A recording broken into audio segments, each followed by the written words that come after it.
nga bigat tayo bit sir ken kadagiti amin nga dumdumngeg ditoy programa ti Bombo Radyo ken kada kayo apo Bombo Romnig.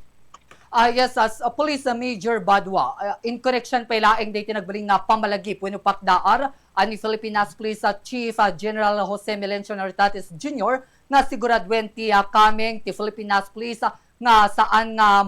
magawat when mausar ti may sang ubing at ti paltugda. Umuna ti amin sir, anya kaditi standard operating procedure iti paragusar ti paltug ti may sang kaming ti Philippine National Police. When sir usto daytoy nga directive iti national headquarters mi kada kami ito'y babaenda ket when it comes to firearm handling ken security apo adda dagiti standard operating procedures mi lalo kadagiti issued firearms kadagiti pistols ken dagiti long firearms tayo lalo no agaw-awid dagiti kameng iti PNP tayo apo nga inda iawid dagiti issued firearm that they should kept it in a safe place ngahan nga maala wenno magawat dagiti ubing especially dagiti minors kasi na iget unay iti programa tayo nga no adda ti kaskastoy nga is issue ado ti kaso nga mabalin nga ipatong kadagiti membro tayo amin apuket kanyak as Chief of Police, we made it every day to remind dagiti members mi to the safety iti dagitoy nga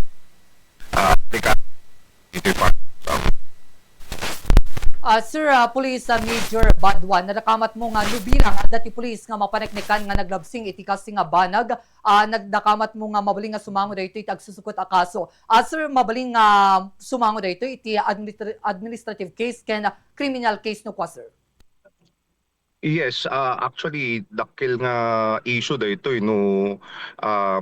mapaniknekan nga ti PNP member kita neglectful iti panang-usar na iti paltog na kita nausar daytoy paltog na iti madi nga aramid ket mabaling nga sangwen na iti administrative ken other criminal charges no makita lakit di nga lapses ti PNP iti panakausar daytoy nga paltog na apo. Ket aside from the PNP members, agtultuloy lang tamit ti programa tayo nga intay bisbisitain dagiti gun holders, especially dito yung ilim nga pidig, tatno ma-account mi ida, kit ma-remind mi ida when it comes to firearm safety tayo apo. Sir, nubilang at ti kadagsadan nga maipatong nga panusa ti may nga pulis, ket mabalin dito nga maikat iti serbisyo, sir, iti Filipinaso Police? Yes, usto data apo nga ti gravest penalty nga mabalin nga masango iti PNP member kit maybe they may be dismissed to the service no mapaniknikan lakit di nga adda ti intention wenno adda iti grave misconduct or neglect on the part of the PNP when it comes to handling of his issued firearm apo. Police Major Badwa, ma-curious na klaing sir, adda ka di ti mandatory when yung kapilitan nga aramidan ti may nga coming to Filipinas Police nga adda ti nasken nga vault na when locker na nga iso ti pangikabilan na ti paltog tapno awan ti mabaling nga makausar daytoy malaksid ken kuana sir nang runa no adda ti anak na when ubing iti pagtinganda sir no agaw-awid dagitoy sir. Yes apo. Iti kastoy kami na apo no adati sarili tayo nga firearms especially dagiti small firearms tayo adati na iyawat kanya nga pagkabilan nga talagang nga plastic nga vault na. However, no you want to increase the security dayto yung may isang gamit mo, you need to place it in a secured place, preferably with lock or with a adati kandado na wino saan kit handa nga ammo dagiti miyembro ti pamilya tayo pagkabilan tayo and no adumit iti firearms nga issued mo like for example other individuals with no other members ti PNP nga gun enthusiasts dakdakil iti requirement iti linteg tayo under RA 10591 nga adda dapat iti vault tayo nga secured nga mabalin pagkabilhan dagitoy nga naduma-dumang firearms tayo apo. Sir, iti base iti right information when no bilang ada ti records user. Adda kadimat dagiti coming ti Filipinas please diti probinsya ting Ilocos Norte nga naglabsing iti casting pagandurutan. As of the moment, po, awan pa iti recorded tayo nga incident nga involved iti PNP members, iti probinsya tayo. Well, I'm speaking on in behalf of PIDIG MPS only. Pero as far as I'm concerned nga, hindi na i-assign na iti provincial level, awan bit pa po iti reported incident tayo wherein PNP members were involved on the neglectful use of his own issued firearm, apo. Sir Gaputa, na bara mapagsasaritaan ti umno panagusar ti paltog iti may nga coming ti Philippine Police. Adda ka diti may isayangkat when may isayangkat nga aktibidad when seminar iti biyang ti Philippine Police diti probinsya ting Ilocos Norte tapno ma-refresh iti kapanunutan dagiti amin nga kapulisan diti probinsya tapno maliklikan iti kapadang insidente mapaspasamak kariti pagadalan na Sir Badwa. Yes, usto data po under the National Police Commission ken eti leadership ni Provincial Director mi Colonel Jomar Q. Labiano apo agtultuloy iti not only seminars but we will do it daily apo to remind our fellow police officers to ensure the safety and security. Usto DJ ko nayo apo nga dapat mapalagipan ti PNP da ti kinaado ti obra. Sometimes we mislook no kasano ti security mingem kung kunak karod apo hanming balbalaen dagiti nga panbilin dagiti officers tayo, dagiti seniors tayo, and we do it, we remind it that the safekeeping of firearms dapat DJ inaldaw-aldaw da apong i-check or picturean the firearms just to ensure na safety or safe dagitoy nga palpaltog apo. Sir, malaksid kari dagiti coming to Filipinas please adamot iti may isayangkat nga seminar para kariti private gun owners tayo diti probinsya Sir Badwa. Yes, apo. Usto launay data apo kasi agsasaruno iti pa-lisensya apo ti paltog dito Ilocos Norte before they acquire their license to own and possess firearms apo naka-remind kin naka-incorporate iti seminar training din jay. However, if they no asidigton nga ag-expire dagiti firearms da adan tumanin iti maisayangkat nga training seminar kanyadan apo. However, in between apo trabaho apo iti local police units tayo nga bisitain dagito nga gun holders and to remind them individually apo nga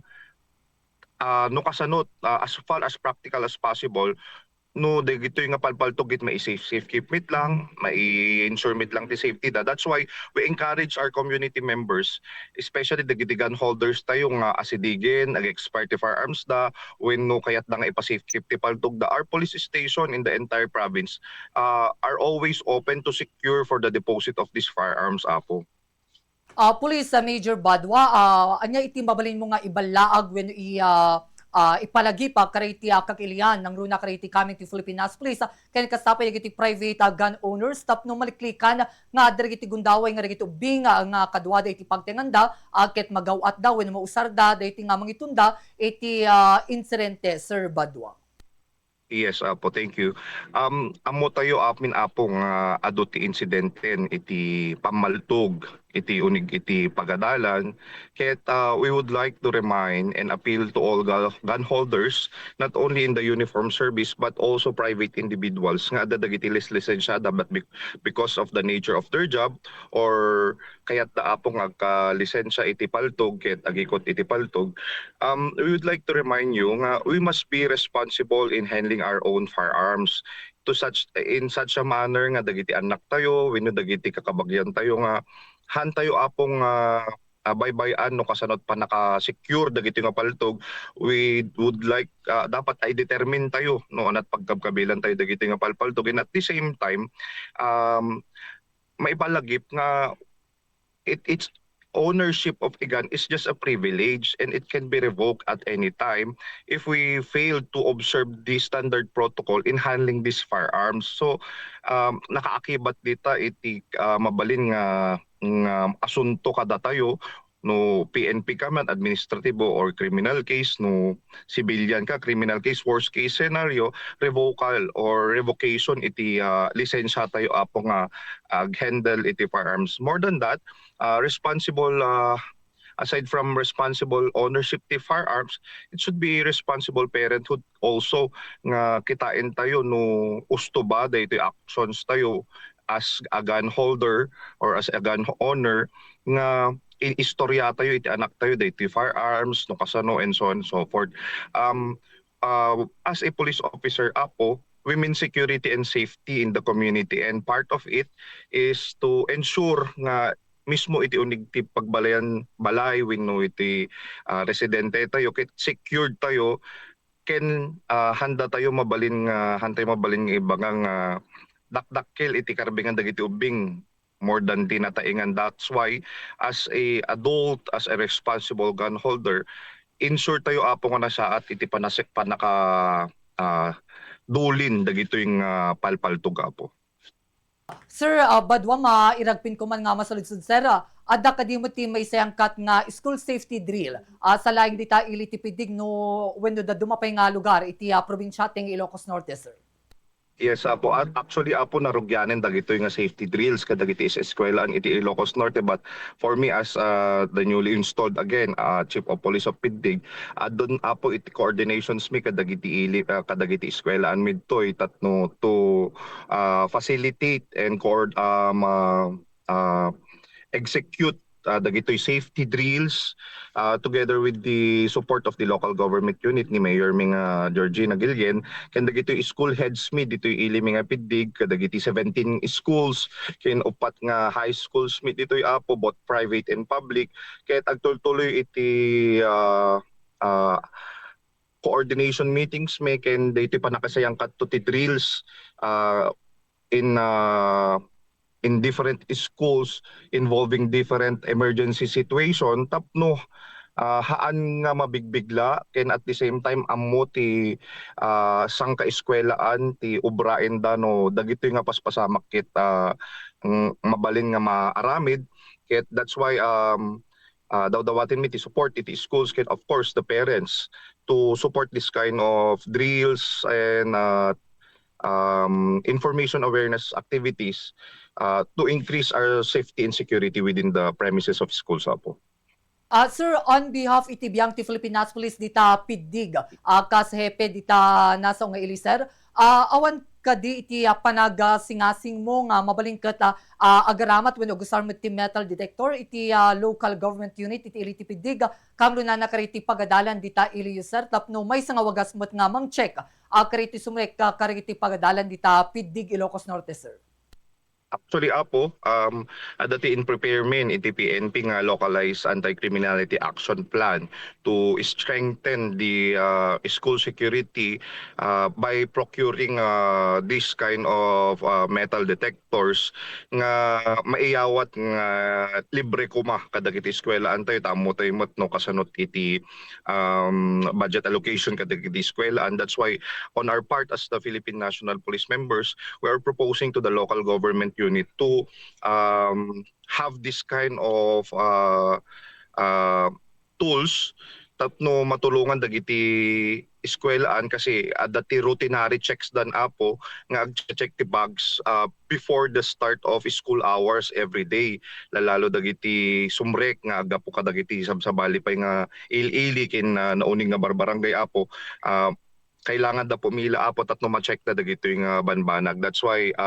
on our part of the PNP, nag-prepare kami apo iti recommendations iti local government unit mi tatta to procure and acquire these metal detectors apo.